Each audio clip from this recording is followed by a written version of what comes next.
first and foremost thing is to start appreciating food. No matter who has cooked that, no matter which is the source of that food. So anytime you eat anything, make sure that you look for something good in that. And once you have found that, then just share that goodness with the person who has cooked that.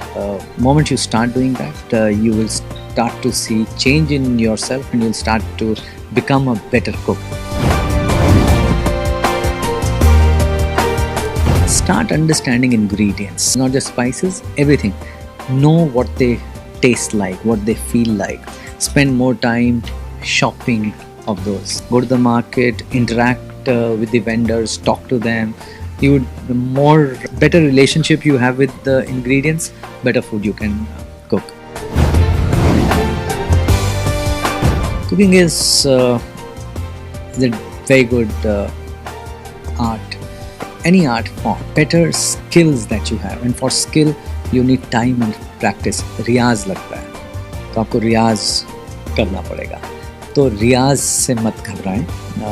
Spend more time with it in those skills and understanding the science also. More time on skills and science, you'll become fantastic.